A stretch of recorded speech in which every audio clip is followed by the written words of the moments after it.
ನೋಡಿ ಎಂತೆಂಥವರಿಗೆ ಸರ್ವೆ ಕೆಲಸಕ್ಕೆ ಹಾಕಿದ್ದಾರೆ ಅಂತ ಸಂಪೂರ್ಣ ಕುರುಡಿದೆ ಪಾಪ, ಸಂಪೂರ್ಣ ಅಂಧರವರು ಅಂಥವ್ರಿಗೆ ಹಾಕಿರೋದು. ನಾನು ಅದನ್ನೇ ಕೇಳೋದು, ನಿಮ್ಮ ಹೆಂಡ್ರ ಮಕ್ಕಳಿಗೆ ಏನಾದರೂ ಈ ರೀತಿ ಸ್ಥಿತಿ ಇದ್ದರೆ ನೀವು ಹಾಕ್ತಿದ್ರಾ? ನಿಮ್ಮ ಅಣ್ಣ ತಮ್ಮಂದ್ರೆ ಯಾರಾದರೂ ಈ ರೀತಿ ಇದ್ರೆ ಅಧಿಕಾರಿಗಳು ಹಾಕ್ತಿದ್ರಾ? ನೀವೆಷ್ಟು ಕ್ರೂಡಾಗಿದ್ದೀರಿ ಅನ್ನೋಕ್ಕೊಂದು ಬೆಸ್ಟ್ ಎಕ್ಸಾಂಪಲ್ ಇದು. ನಾಚಿಕೆ ಆಗಬೇಕು. ಅನಾರೋಗ್ಯ ಪೀಡಿತರಿಗೆ ಹಾಕೋದು, ಈ ಸಂಪೂರ್ಣ ಬ್ಲೈಂಡ್ ಇರುವಂಥವ್ರಿಗೆ ಹಾಕೋದು, ಏನು ಮಾಡ್ತಾ ಇದ್ದಾರೆ ಸಂಬಂಧಪಟ್ಟಂಥ ಅಧಿಕಾರಿಗಳು? ಡಿ ಕೆ ಶಿವಕುಮಾರ್ ಅವರಿಗೆ 60 ಪ್ರಶ್ನೆಗಳನ್ನಿಟ್ಟರು. ಕೊನೆಗೆ ಹೆಂಗೋದು ಡಿ ಕೆ ಅವರಿಗೆ ಉತ್ತರ ಕೊಡೋಕ್ಕಾಗಲಿಲ್ಲ. ಪಕ್ಕದಲ್ಲಿ ಅವರ ಪತ್ನಿ ಕೂಡ ನಗ್ತಾ ಇದ್ರು ಈ ಪ್ರಶ್ನೆಗಳನ್ನು ಕೇಳಿ ಕೇಳಿ. ಅಂತಹ ಒಂದು ಸ್ಥಿತಿ ಹೊರ ಬಂದಾದ್ಮೇಲೂ ಕೂಡ ಡಿ ಕೆ ಅದನ್ನೇ ಹೇಳಿದರು. ಬೆಂಗಳೂರಲ್ಲಿ 20-30 ಸೈಟ್ ತಗೊಂಡು ಮನೆ ಕಟ್ಟೋಕ್ಕಾಗಲ್ಲ, ಇನ್ನು ಕೋಳಿ ಬೇರೆ ಸಾಕೋದು, ಕುರಿ ಬೇರೆ ಸಾಕೋದು ಸಾಧ್ಯನಾ? ಇದು ಪ್ರಶ್ನೆ. ಇದೆಲ್ಲದರ ಜೊತೆಗೆ ಹಲವಾರು ಗೊಂದಲಗಳಿವೆ. ಗೊಂದಲಗಳ ಜೊತೆಗೆ ಒಂದಷ್ಟು BJP ನಾಯಕರುಗಳಿಗೆ ಅನುಮಾನಗಳೂ ಕೂಡ ಇವೆ.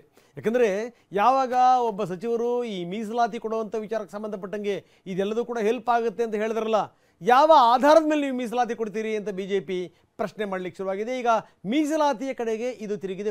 ಇನ್ನೊಂದೇನು ಅಂದರೆ ಮತಾಂತರಕ್ಕೆ ಕುಮ್ಮಕ್ಕು ನೀಡುವಂಥ ಆರೋಪವನ್ನು ಕೂಡ BJP ಇಲ್ಲಿ ಹೊರಿಸಿದೆ.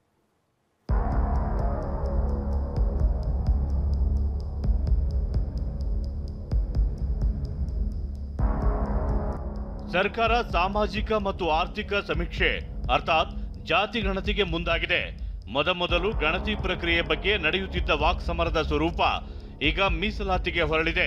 ಕಾಂಗ್ರೆಸ್ BJP ನಾಯಕರ ಹೇಳಿಕೆಗಳು ಮೀಸಲಾತಿ ಕಡೆಗೆ ಬೊಟ್ಟು ಮಾಡ್ತಿವೆ.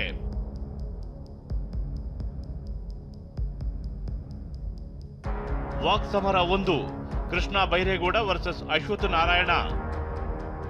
ಜಾತಿ ಸಮೀಕ್ಷೆಗೆ BJP ನಾಯಕರು ಹಲವು ಅನುಮಾನ ಹೊರಹಾಕಿದ್ದಾರೆ. ಜಾತಿ ಸಮೀಕ್ಷೆಯಿಂದ ಹಿಂದುಳಿದ ವರ್ಗಗಳ ಅಭಿವೃದ್ಧಿ ಆಗುತ್ತೆ ಅನ್ನೋದು ಕಾಂಗ್ರೆಸ್ ನಾಯಕರ ಸಮರ್ಥನೆ. ಇವತ್ತು ಕೂಡ ಸಚಿವ ಕೃಷ್ಣ ಬೈರೇಗೌಡರು ಈ ಸಮೀಕ್ಷೆಯಿಂದ ಹಿಂದುಳಿದ ಸಮುದಾಯಗಳ ಮೀಸಲಾತಿಗೆ ಸಹಕಾರಿಯಾಗುತ್ತೆ, ಈ ಕಾರಣಕ್ಕೆ BJP ವಿರೋಧ ಮಾಡ್ತಿದ್ದಾರೆಂದು ಆರೋಪಿಸಿದರು. ಇದಕ್ಕೆ ಶಾಸಕ ಅಶ್ವಥ್ ನಾರಾಯಣ ಮೀಸಲಾತಿ ಕೊಡೋಕೆ ಆಗುತ್ತಾ ಅಂತ ಪ್ರಶ್ನಿಸಿದ್ರು. ಇವತ್ತು BJP ಅವರು ಕೆಲವರು ಟೀಕೆ ಮಾಡ್ತಾರೆ. ಅವ್ರದ್ದು ಉದ್ದೇಶ ಏನಂದ್ರೆ ಹಿಂದುಳಿದ ವರ್ಗಗಳು ರಿಸರ್ವೇಶನ್ ಕೊಡಬೇಕಾದ್ರೆ ಸಮೀಕ್ಷೆ ಆಗಲೇಬೇಕು ಅಂತ ಸುಪ್ರೀಂ ಕೋರ್ಟ್ ಡೈರೆಕ್ಷನ್. BJP ಅವರು ವಿರೋಧ ಮಾಡ್ತಾ ಇರೋದು ಸಮೀಕ್ಷೆಗೆ ಅಲ್ಲ, ಹಿಂದುಳಿದ ವರ್ಗಗಳಿಗೆ ರಿಸರ್ವೇಶನ್ಗೆ ಅವರು ವಿರೋಧ ಮಾಡ್ತಾ ಇದ್ದಾರೆ. ಸರ್ವೆ ಅಂತಾರೆ, ಸರ್ವೆ ಅಂತ ಹೇಳ್ಬಿಟ್ಟು ಜಾತಿ ಗಣತಿ ಮಾಡ್ತಾರ? ಸರ್ವೆನಲ್ಲಿ ಇವ್ರಿಗೆ ಯಾವಾಗ ಜಾತಿ ಗಣತಿ ಮಾಡುವಂತ ಅಧಿಕಾರ ಇಲ್ಲ, ಮಾಡ್ತಾ ಇದ್ದಾರೆ. ಅದನ್ನ ಎಂಪಿರಿಕಲ್ ಡೇಟಾ ಅಂತ ಕರೆಯಕ್ಕಾಗ್ತದ? ಅದ್ರ ಮೇಲೆ ರಿಸರ್ವೇಶನ್ ಕೊಡಕ್ಕಾಗತ್ತಾ? ವಾಕ್ಸಮರ 2 ಪ್ರಹ್ಲಾದ್ ಜೋಶಿ ವರ್ಸಸ್ ಪ್ರಿಯಾಂಕ್ ಖರ್ಗೆ. BJP ಆರೋಪಗಳ ಪೈಕಿ ಮತಾಂತರ ಮಾಡ್ತಿರುವ ಆರೋಪ ಕೂಡ ಒಂದು. ಇತ್ತೀಚೆಗೆ ಮಾತನಾಡಿದ ಕೇಂದ್ರ ಸಚಿವ ಪ್ರಹ್ಲಾದ್ ಜೋಶಿ ಕೂಡ ಇಂಥದ್ದೊಂದು ಅನುಮಾನ ವ್ಯಕ್ತಪಡಿಸಿದ್ರು. ಇದಕ್ಕೆ ಸಚಿವ ಪ್ರಿಯಾಂಕ್ ಖರ್ಗೆ ತಿರುಗೇಟು ಕೊಟ್ಟಿದ್ದು BJP ಅವರೇ ಕನ್ವರ್ಟ್ ಆಗಿರೋದಾಗಿ ಕಿಡಿಕಾರಿದ್ದಾರೆ. ಕ್ರಿಶ್ಚಿಯನ್ ಬ್ರಾಹ್ಮಣ, ಕುರುಬ ಲಿಂಗ ಕ್ರಿಶ್ಚಿಯನ್ನು, ಇದೆಲ್ಲ ಏನಿದೆ ಲೆಕ್ಕ ಇದೆ ಅಂದ್ರೆ ಹಿಂದೂಗಳನ್ನ ಕನ್ವರ್ಟ್ ಮಾಡಲಿಕ್ಕೆ ಪ್ರೋತ್ಸಾಹ ಮಾಡುವ ರೀತಿಯಲ್ಲಿ ಜನಗಣತಿ ಇದೆ. ಮೊದಲು ಜೋಶಿ ಅವರು ಚೀನಾರಾಮು ಅಂತ ಇದ್ದಾರೆ BJPಯಲ್ಲಿ. ಅವ್ರೇನು ಹೇಳಿದ್ದಾರೆ ಅಂದ್ರೆ BJP ನಾಯಕರೇ ಮತಾಂತರ ಆಗಿದ್ದಾರೆ. BJP ಅವರು ಜೋಶಿ ಅವರು ಗರ್ವಾಪ್ಸಿ ಅವರ ಪಾರ್ಟಿನಲ್ಲಿ ಮಾಡಲಿ ಫಸ್ಟ್, ಆಮೇಲೆ ಬೇರೆಯವರಿಗೆ ಉಪದೇಶ ನೀಡಲಿ. ವಾಕ್ಸಮರ 3 ತೇಜಸ್ವಿ ಸೂರ್ಯ ವರ್ಸಸ್ ಪ್ರದೀಪ್ ಈಶ್ವರ್. ಈ ನಡುವೆ ಸಮೀಕ್ಷೆಗೆ ಬಹಿಷ್ಕಾರ ಹಾಕೋದಾಗಿ ಹೇಳಿದ ಸಂಸದ ತೇಜಸ್ವಿ ಸೂರ್ಯಗೆ ಶಾಸಕ ಪ್ರದೀಪ್ ಈಶ್ವರ್ ತಿರುಗೇಟು ಕೊಟ್ಟಿದ್ದಾರೆ. ನಿಮ್ಮ ಸಂಖ್ಯೆ ಕಡಿಮೆ ಬರುವ ಭಯಾನ ಅಂತ ಪ್ರಶ್ನಿಸಿದ್ದಾರೆ. ಈ ಎಲ್ಲಾ ಒಂದು ದೃಷ್ಟಿಯಲ್ಲಿ ನಾನಂತೂ ಈ ಜಾತಿ ಸಮೀಕ್ಷೆಯಲ್ಲಿ ಭಾಗವಹಿಸೋದಿಲ್ಲ.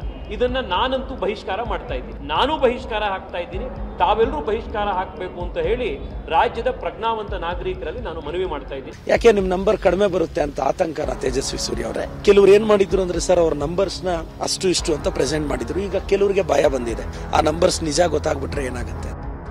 ಇಷ್ಟೇ ಅಲ್ಲ, ಲಿಂಗಾಯತರ ನಡುವಿನ ಧರ್ಮದ ಕಾಲಂ ವಿಚಾರವೂ ಚರ್ಚೆಯಲ್ಲಿದೆ.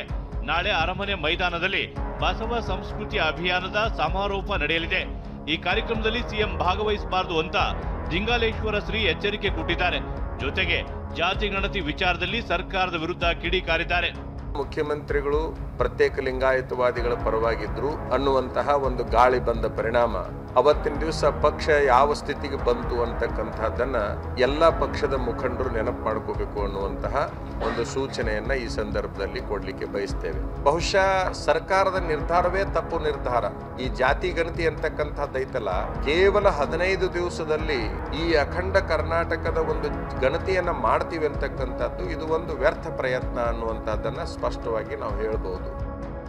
ಜಾತಿ ಸಮೀಕ್ಷೆ ವಿಚಾರ ಒಂದು ಕಡೆ ಸಮಸ್ಯೆಗಳಿಂದ ಸದ್ದು ಮಾಡ್ತಿದ್ರೆ, ಮತ್ತೊಂದು ಕಡೆ ರಾಜಕೀಯ ನಾಯಕರ ಆರೋಪ ಪ್ರತ್ಯಾರೋಪಗಳಿಗೆ ಆಹಾರವಾಗಿದೆ. ಅನಿಲ್ ಜೊತೆ ಕಿರಣ್ ಹನಿಯಡ್ಕ, TV9 ಬೆಂಗಳೂರು.